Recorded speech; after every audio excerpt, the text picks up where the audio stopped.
Selamat malam, Mas Rian. Halo, selamat malam Mbak Diana. Apa kabar?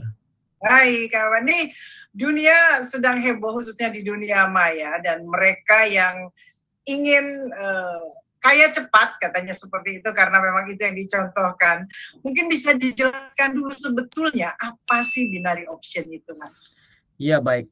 Jadi sebenarnya binary option itu boleh dibilang kita bayangkan ada sebuah aplikasi di mana di aplikasi itu dengan gampang kita hanya mendaftarkan simpel saja yaitu hanya alamat email dan password kita. Lalu setelah itu kita bisa login dan setelah itu di sana ada banyak sekali data-data pasar yang misalnya harga-harga yang bergerak. Misalnya adalah perdagangan nilai tukar euro terhadap US dollar, perdagangan nilai tukar, mungkin bukan nilai tukar ya, tapi mungkin harga emas dunia ya. Mungkin kalau di kita taunya XAU USD gitu ya, emas terhadap US dollar. Lalu ada pergerakan harga saham, saham-saham Amerika. Nah, sepintas kita tiba-tiba begitu ditampilkan kayak gini, kita pikir gini, oh ini berarti ini ya apa platform perdagangan trading forex gitu ya, ataupun ada juga di situ yang menampilkan harga cryptocurrency, kripto aset. Oh, ini adalah tempat jual beli kripto. Nah, kita di sini tidak melakukan jual beli. Sebenarnya kita di situ diminta untuk memprediksi harga itu dari sekarang ke 1 menit ke depan, atau sekarang ke 5 menit ke depan, sekarang ke 1 jam ke depan, itu lebih tinggi atau lebih rendah daripada harga saat ini. Oke. Jadi seperti itu saja. Kalau misalnya ternyata kita bilang 1 menit lagi lebih tinggi dari harga saat ini, maka kita disebut profit. Sedangkan Oke. kalau ternyata kita pilihnya adalah naik, ternyata turun, ternyata itu berarti kita sebut sebagai kita rugi. Dan ya sudah, sesimpel itu. Jadi tidak ada yang namanya jual beli barang di sini. Ini hanyalah mencoba melakukan menebak ya dari saat ini harga lebih tinggi atau lebih rendah daripada kondisi ketika kita menebak harga tersebut. Oke, tetapi kan sebagian orang mengatakan ini dalam proses tradingnya itu di mana? Karena kan ada yang tadi udah untung, ada yang loss. Apakah hanya tebak-tebakan seperti itu? Proses tradingnya di mana? Dan apakah ini memang bagian dari hal yang legal mereka bikin aplikasi-aplikasi seperti ini? Ya kalau ditanya unsur tradingnya di sini nggak ada yang diperdagangkan. Di sini adalah melakukan proses analisa apakah harga dagang. Misalnya trade. Sebenarnya kan kita itu menukar dengan saham, sahamnya kita bawa pulang, tapi kita taruh di kustodian kan. Kalau di Indonesia kan ditaruh pada C gitu. Nah, kalau kita melakukan itu pada trading emas ya berarti kita pergi ke toko emas, kita ambil emasnya, kita bayar, kita bawa pulang. Kalau ternyata 2 jam lagi harga emas naik jadi 2 juta per gram, ya udah kita balik lagi ke toko emas, kita serahkan kita terima duitnya. Nah, itulah konsep dasar dari perdagangan itu sendiri, trading gitu ya. Nah, kalau di sini sebenarnya bukannya trading tapi adalah pasang-pasangan aja ya, sama kayak kita bilang, kita pasang yuk kalau setiap lampu merah ada berapa mobil yang melanggar. Lah itu kan berarti kita lagi coba menebak aja dengan suatu analisa mungkin dari 10 kali lampu merah sebelumnya ternyata yang melanggar lalu lintas adalah 5 mobil, ya sudah kita pasang, ya udah kurang dari 5 nih kan gitu, atau lebih dari 5 ya tebak. Nah, kalau kita bicarakan mengenai legalitas, ya legalitasnya di Indonesia mengenai trading pada binary options ini tidak ada. Dan orang salah paham bahwa ini adalah options trading. Jadi binary options dan options trading itu adalah dua hal yang berbeda, di mana ada namanya options trading itu derivatif dari perdagangan saham ataupun perdagangan kontrak lainnya yang diderivatifkan. Sedangkan ini bukan derivatif seperti itu karena ini tidak melibatkan secara langsung si emasnya, tidak melibatkan langsung seperti sahamnya. Jadi orang yang tidak paham tidak bisa membedakan ini apa karena menggunakan istilah-istilah yang sama, yaitu adalah long, put. Di dalam options trading juga ada, yaitu long dan put. Seperti itu, Mbak. Oke, berarti seperti orang mengatakan bahwa ini adalah gambling atau judi, ya berarti benar dong, karena dia hanya tebak-tebakan lalu pasang dan lain sebagainya. Nah, iya baik. Jadi sebenarnya ketika kita melihat bahwa antara yang ada di layar kita tapi tidak ada hubungan dengan korelasinya dengan apa yang kita lakukan, itu boleh dibilang lebih kepada perjudian atau tebak-tebakan ataupun ya gambling lah ya. Nah, contoh begini, orang bilang gini, Ryan, memang kalau sahamnya dibeli, kita beli saham, emang hubungannya apa? Loh, kalau semua orang membeli saham, maka harganya akan naik. Kenapa? Karena ada hukum demand and supply. Permintaan naik, harganya naik, permintaan turun, harganya turun. Lalu kalau misalnya bilang begini, loh Ryan, kalau misalnya yang namanya indeks saham, itu kan tidak ada barangnya juga. Emang hubungannya apa? Loh, sama juga, yang namanya indeks saham akan turun kalau seluruh saham turun secara mayoritas. Mungkin nggak dalam satu kejadian semua saham di Bursa Efek Indonesia turun, indeksnya naik? Nggak mungkin. Karena apa? Karena ada korelasinya.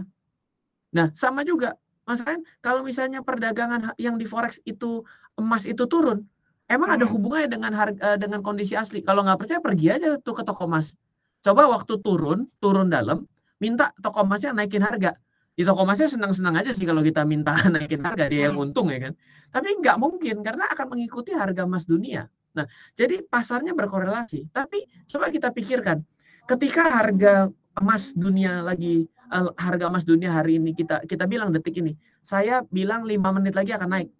Efeknya apa sama perdagangan emas dunia dengan Anda mengatakan bahwa harga emas dunia akan naik? Efeknya apa? Nggak ada hubungannya. Jadi kejadian ini kayak kita boleh kasarnya mirip yang namanya orang itu ada pertandingan sepak bola, terus kita bilang, yuk kita tebak skor yuk, hasilnya ganjil apa genap. Lah, yang namanya tebak skor ganjil genap atau over under kan ada ya, namanya judi bola itu adalah tebak siapa yang di fur. Lalu ada namanya over under, ada ganjil genap. Lalu juga ada yang namanya tebak corner, berapa kali corner. Nah, itu adanya di pasar apa? Adanya di pasar perjudian. Nah, bedanya orang bilang begini loh, memangnya kalau saya trading saham itu tidak ada unsur tebak-tebakannya? Oh, pasti ada. Kenapa? Di pasar apapun akan ada tebak-tebakannya. Orang ada teman saya yang buka kedai kopi saja itu kagak punya pengetahuan kopi, buka kedai kopi kok. Cuma karena apa? Karena katanya tetangganya untung dagang kopi. Buka kedai kopi. Itu lebih banyak unsur ngerti kopi apa tebak-tebakan? Tebak-tebakan ya. Nah, sekarang orang bilang begini loh, yang namanya beli saham juga ada unsur tebak-tebakannya. Judi itu judi. Betul. Karena kita yang memperlakukan proses itu jadi seperti perjudian. Nah, tapi ada yang pasarnya memang pasar judi. Ya itu contohnya, kayak orang bikin yang namanya sports. Sports apa? Sports betting kan. Artinya adalah dia memang berjudi dari yang namanya pertandingan apa? Ada pertandingan baseball, ada pertandingan American football, ada pertandingan basket, ada pertandingan tenis meja, ada pertandingan tenis, ada pertandingan sepak bola, dijudikan. Kenapa? Apapun yang kita lakukan pada pemilihan menang dan kalah, yang namanya over dan under, ganjil atau genap, itu tidak mempengaruhi hasil pertandingan dong. Iya dong. Berarti pasarnya adalah disediakan untuk menebak. Jadi kalau orang mengatakan bahwa ada unsur tebak-tebakan dalam saham, tuh dalam hidup kita juga ada unsur tebak-tebakan. Jadi nggak bisa, itu nggak bisa diperdebatkan dengan ya segala sesuatu di dalam hidup kita ada unsur spekulasinya kok sebenarnya. Cuma ini spekulasi atau tebak-tebakan yang pada akhirnya dibikinkan aplikasinya dan banyak orang terjebak. Nah, pertanyaannya adalah mengapa ada orang yang begitu sukses? Sebetulnya prosesnya seperti apa? Dia mendapatkan angka yang berlipat-lipat, apalagi katanya dia ada sebagai afiliator. Nah, ini seperti apa? Lalu kita juga punya hal lain yang jadi perbincangan hangat. Ada yang lagi booming sekali gara-gara Mas Gojali, itu ada NFT, ada kripto. Kita akan bahas lagi agar kita yang awam itu menjadi paham sebetulnya keributan yang sedang ada di dunia maya ini seperti apa. Kita akan kembali masih dengan Mas Ryan Filbert sesaat lagi. Iya ya, tidak ada yang tidak gambling sebetulnya di dalam hidup. Cuma ya itu tadi. Pasarnya ini loh, kita tidak bicarakan perilaku kita bicaranya pasarnya dulu, jangan di mix up. Karena kemarin pada nyerang saya loh, Mas Ryan, emang kalau trading saham nggak ada spekulasi loh. Saya yang memperlakukan itu. Gitu loh. Kita melihat pasarnya, yang namanya orang kalau mau kasarnya begitu loh, orang itu kalau berzina sama menikah tuh sama loh, yang dilakukannya sama. Tapi kan prosesnya itu kan adalah yang satu legalitas yang tidak. Jadi kita nggak boleh mencampur adukan sikap dengan instrumen. Ini nggak boleh dicampur adukan. Pemirsa, kembali di Bincang Bisnis masih dengan Mas Rian. Oke, kembali ke tadi. Ada yang begitu meraup untung, bahkan sampai dinobatkan sebagai sultan, kaya mendadak, dan apapun sebutannya. Mereka yang katanya ini dicap sebagai afiliator atau yang memang menyediakan aplikasi itu. Kenapa mereka bisa menanggung untung dari itu, dan sementara mungkin yang ikut di dalamnya itu loss-nya loss kalau judi itu kalah terus ya. Seperti itu. Sebetulnya kondisinya gimana? Iya, baik. Pertama, keberhasilan itu memang milik minoritas ya. Pertama, kita harus sadari, harus mengakui kata-kata itu dulu, bahwa dalam hal apapun keberhasilan itu tidak milik dari banyak orang, tapi pada orang yang lebih sedikit. Karena ya itu adalah teorinya memang ya. Karena artinya kalau ditanya, lu Pak, ya ini ada yang untung. Oh, pasti dong.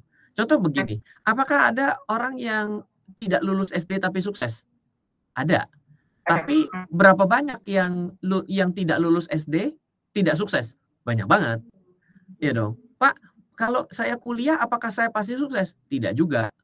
Apakah ada yang tidak kuliah tapi sukses? Ada juga.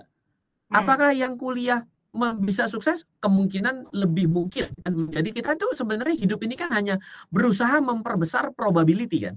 Betul dong. Nah, kalau bicara Pak, itu orang ada banyak yang rugi ya memang karena dia kurang belajar, mungkin bilangnya begitu. Ya, tapi kita memang perlu akui bahwa ya kenapa dia bisa sukses? Pertama jawabannya nggak tahu. Satu, karena kemampuan. Dua, karena keberuntungan. Tiga, atau jangan-jangan dia tidak sukses dari apa yang dia tampilkan. Jangan salah loh, hidup ini manipulatif. Kadang-kadang kita menunjukkan sesuatu apa yang ingin kita tampilkan, bukan kondisi yang sebenarnya. Ya, saya tidak bisa menjustifikasi kenapa dia bisa kaya loh. Dia terbukti. Saya sih di dunia keuangan ya, Mbak Diana ini sudah saksi hidup ya. Saya sudah melanglang buana di dunia keuangan sudah 18 tahun dan memang dari awal saya datang adalah mau mengedukasi. Ya karena ya memang untuk bisa mencapai kesuksesan perlu proses, itu sudah pasti. Nah, kalau kita jadi berpikir buruk melihat bahwa satu yang ingin saya coba memberikan highlight ya. Satu itu aplikasinya tidak terus terang bahwa ini adalah aplikasi tebak-tebakan. Harus terus terang. Karena kalau tidak terus terang berarti orang akan datang berpikir bahwa ini adalah membeli saham. Yang mana padahal dia ini kepingin beli saham. Berarti kan ini namanya menjebak orang. Nah, di dalam industri keuangan itu tidak elok berbicara mengenai yang namanya memanipulasi orang atau menjebak orang. Nah, yang kedua, berbicara mengenai binary options. Di dunia ini diakui masuk ke dalam pengawasan regulasi judi. Di dunia. Itu bisa dicek di Wikipedia dan juga bisa lihat dari jurnal yang diterbitkan oleh SEC di Amerika. Nah, kita di Indonesia sudah dapat kita pastikan karena kita tidak boleh yang namanya aspek perjudian, ya kan? Oh, terakhir kalau nggak salah zaman papa saya tahunya SD-SB gitu ya. Ya.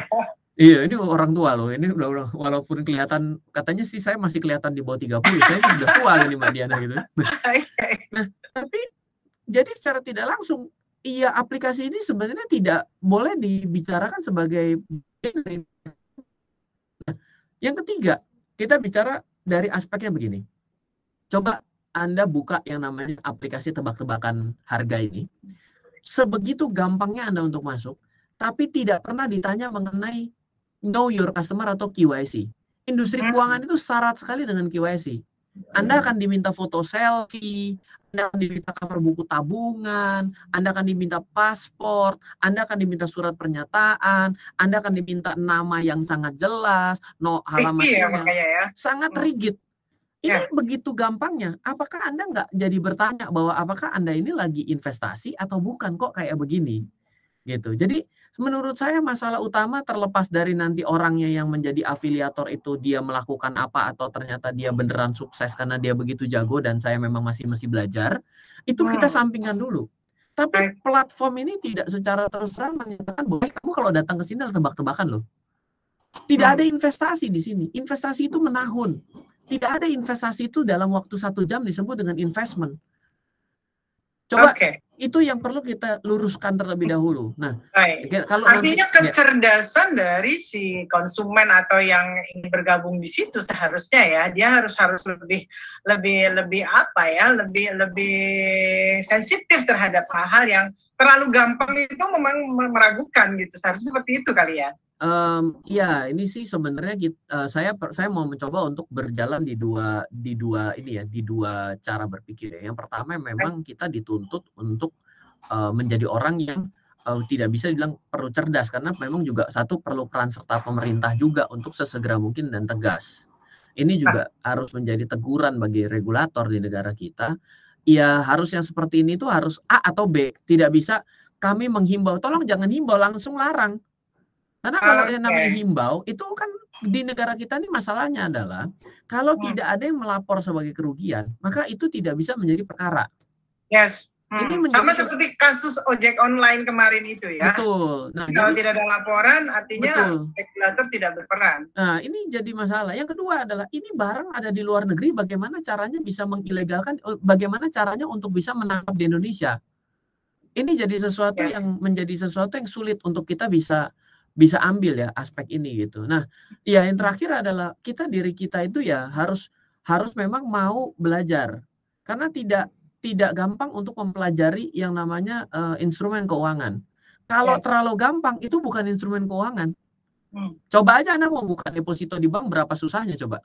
Coba tiba-tiba jangan kalau bawa duit 100.000, coba tiba-tiba bawa duit 1 miliar. Wah, itu bank tiba-tiba malah takut terima duit kita juga loh. Ini uang dari mana? Ini keluarganya siapa? Karena maka dia akan cari. Orang saya punya teman ya, ini mohon maaf ya, ada teman saya mungkin agak sedikit wajahnya ini ya meragukan gitu ya. Itu sampai pulang pun nggak dikasih loh sama banknya. Lu padahal teman saya ini orang kaya, tapi dia baru pertama kali datang ke bank tersebut. Itu sampai istrinya harus datang loh, karena dia kebetulan ketinggalan KTP juga, jadinya jadi tambah meragukan gitu kan. Nah, itulah yang namanya industri keuangan, tidak seperti gampangnya seperti yang ceritakan, seperti itu. Oke, kalau kita lihat, kita bicara sekarang masalah regulasi. Regulatornya ini dunia untuk binary option apapun aplikasinya yang ditawarkan. Lalu kalau kita tarik, ya tadi Mas Rian mengatakan bahwa pemerintah harus segera turun tangan ini, regulatornya harus segera ini daripada nanti korban berjatuhan lagi. Karena memang ya itu tadi, ketika masuk mungkin orang juga tidak paham atau juga dari mulut ke mulut karena ingin cepat punya keuntungan dan lain sebagainya. Kalau kita masuk ke wilayah batasan regulasi, kita sarankan untuk pemerintah. Sementara kita tahu ini adalah namanya market digital itu borderless, ya kan, agak susah, aksesnya juga bisa dari mana saja. Kira-kira apa yang bisa dilakukan pemerintah terkait ini? Oh, begini, kalau dari saya menjadi seorang regulator misalnya, saya mengatakan bahwa ini adalah market judi, harus begitu, harus berani. Karena ya sama dong, ketika kita bicara mengenai yang tempat-tempat platform untuk betting online, apakah betting online di Indonesia tidak bisa diakses? Bisa. Saya bisa sebutkan kok tempat di mana membuka akun untuk betting online.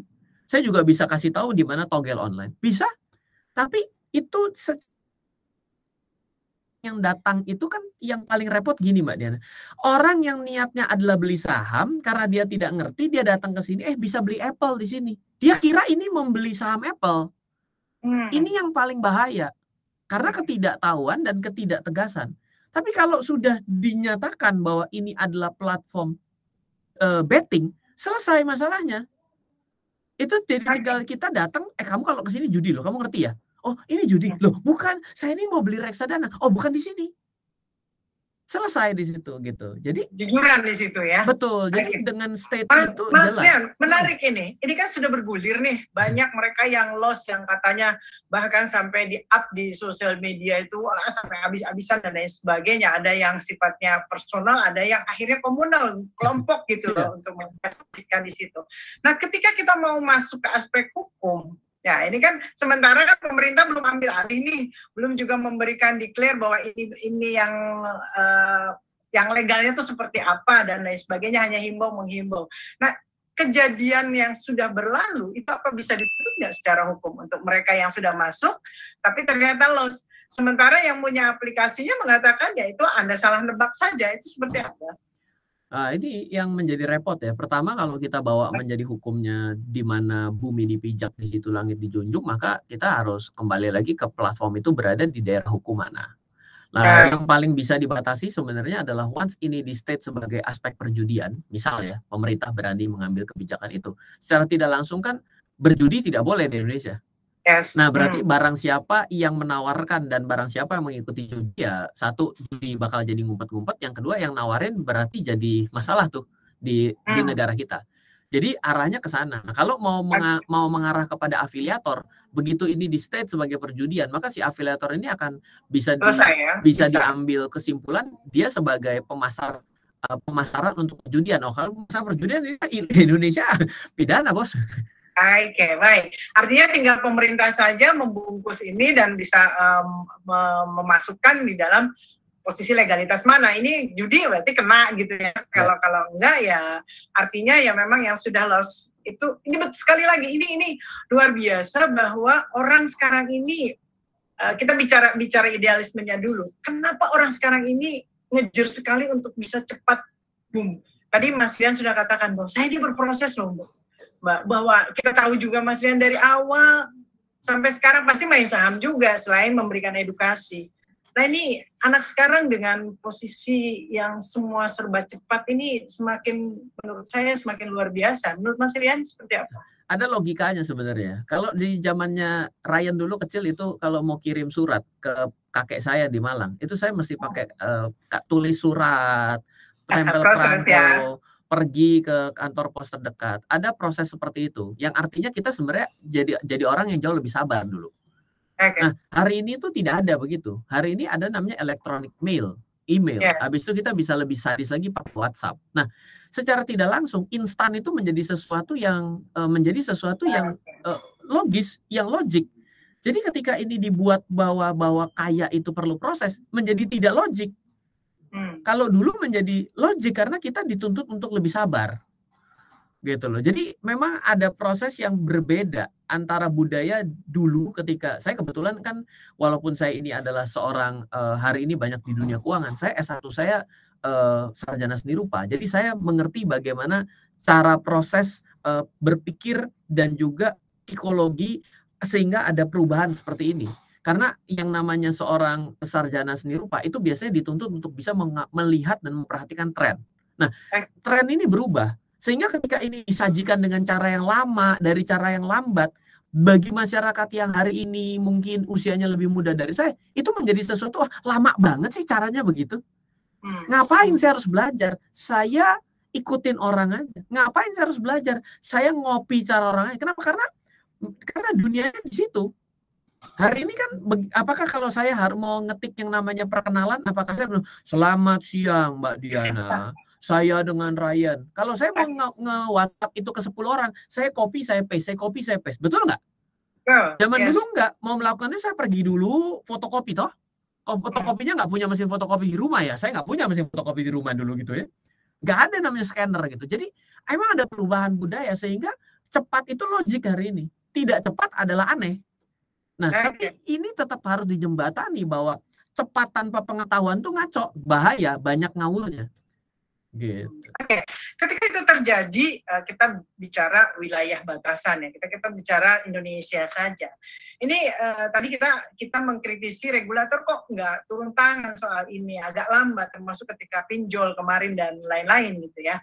Nah ini khawatirnya nanti akan semakin banyak mereka yang hanya ikut-ikutan, bahkan mungkin secara generasi sebetulnya tapi ditarik secara keras yang sekarang, lalu dia loss, lalu dia stres. Nah, kalau kita bicara itu, regulator ini mungkin diisi dengan orang-orang yang larinya tidak secepat dan seinstan mereka yang akan menjadi pasar. Saran Mas Rian sendiri kepada regulator yang supaya agar apa ya, deteksi dininya itu bisa lebih cepat terhadap keadaan-keadaan ini. Karena ini hari ini kita bicara binary option. Besok apa sih akan ada lagi hal-hal yang baru yang mungkin tidak terduga. Hari ini sedang disiapkan, akan keluar besok, kita tidak tahu. Nah, menurut Mas Rian seperti apa sebetulnya para regulator ini harus bekerja untuk mengamankan atau memberikan? Oke, baik. Jadi begini, dari saya pertama mungkin kita tidak bisa mencoba mengkritisi regulator terus-menerus juga. Pertama, memang ada batasan-batasan dan kita juga sadar bahwa yang namanya aturan akan berjalan itu terlambat daripada yang diatur. Karena biasanya muncul dulu inovasi. Ini kan hari ini inovasi berjalan per detik udah muncul inovasi gitu ya. Belum ngomong lagi tadi sudah Gozali Effect dengan NFT. Wah, itu lebih panjang lagi gitu. Lebih parah lagi Ya, kalau itu benar-benar dunianya tidak ada yang bisa disebut legal dan tidak, karena itu adalah inovasi baru. Nah, itu yang perlu yang dipastikan adalah sebenarnya kita tidak boleh tidak mau untuk belajar, karena belajar yang kita harus lakukan itu gini. Kita ini kan orang yang juga tidak mudah untuk bisa mengumpulkan uang yang kita miliki pada hari ini. Nah, masa sebegitu gampangnya sih tanpa melakukan cross-check dan recheck, hanya karena katanya tetangga kita, hanya karena seseorang yang bisa membeli Ferrari dan mobil-mobil mewah di sosial media, tiba-tiba kita menjadi seolah-olah bahwa kita menjadi orang yang mampu. Saya mengatakan begini, ini kejadian ya, psikologinya begini. Ketika saya misalnya membuat suatu kelas perencanaan pensiun gitu, ketika umurnya sudah 50 atau 53, itu banyak yang keluar dari kelas saya itu mukanya pucat. Kenapa? Wah, kalau saya ngikutin hitungannya Mas Ryan, saya ini sebenarnya kurangnya bukan kurang loh, tapi kurang banget, dia bilang, kurang sekali uang saya. Ternyata apa yang saya kumpulkan pada hari ini masih kurang ya. Dan terus dia bilang lagi gini, oke, kalau gitu Mas Ryan, gimana kalau tabungan pensiun saya ambil, tiba-tiba saya mau berbisnis. Loh, saya bilang, Pak, Bapak ini seumur hidup Bapak pernah menjadi seorang pebisnis? Bukan, saya ini pekerja teladan, saya ini berprestasi loh dalam pekerjaan saya. Lalu hubungannya dengan bisnis apa? Kalau tiba-tiba kita ambil dan kita berbisnis, di mana kita tidak tahu sama sekali, berarti kita itu seperti mulai usia 18 tahun mulai berdagang kan? Tapi bedanya di usia 53, di 55. Kira-kira akan besar ya. Iya, secara tidak langsung kita bisa mengatakan bahwa ini diadu sama anak muda zaman sekarang yang lebih nekat, yang lebih nothing tulus, yang duitnya mungkin disupport bapaknya, tiba-tiba dia buka toko di sebelah kita, dia ngasih gratis 3 bulan, kita ngasih gratis nggak mungkin karena kita profit oriented, apa kabar gitu. Nah, jadi itu yang perlu kita perhatikan juga, bahwa kita nggak bisa mengatakan bahwa kalau gitu saya hanya ikut teman saya, nggak bisa. Tapi memang proses learning by doing itu betul, tapi jangan learning by nekat. Belajar nekat punya itu sudah nggak bisa. Gitu. Di samping regulator ya, regulator ngejaga kita, oke, itu keharusan, tapi dari sisi kita jaga diri sendiri dong. Harus jaga diri sendiri juga. 270 juta penduduk, kayak pemerintah harus ngawasi satu persatu seperti punya monitor di kepala, kan nggak mungkin juga gitu. Halo, terima kasih sudah menyaksikan video di RF Channel on YouTube. RF Channel adalah channel edukasi untuk kita secara bersama-sama belajar dan mendapatkan aktualisasi mengenai investasi, keuangan, dan bisnis bersama saya, Ryan Filbert, dan tim. Add nomor WhatsApp saya di 0895 07 08 0789 0895 07 08 0789. Download aplikasi MyRF di Android atau iOS untuk mendapatkan artikel dan tema-tema khusus mengenai edukasi investasi, keuangan, dan bisnis pada aplikasi MyRF sekarang juga. Setiap bulan, saya bersama dengan tim memiliki kelas, mulai dari belajar trading dengan analisa teknikal, yang strateginya bisa Anda terapkan pada seluruh market, mulai dari saham, forex, hingga cryptocurrency, atau kelas investasi saham bernama Fundamental Camp. Untuk mengetahui kelas lainnya dan bertanya mengenai kelas, hubungi tim sekarang juga di 0852 882 6187. Sekali lagi, 0852 882 6187. Semoga terus bermanfaat. Dari saya Ryan Filbert, salam investasi untuk Indonesia.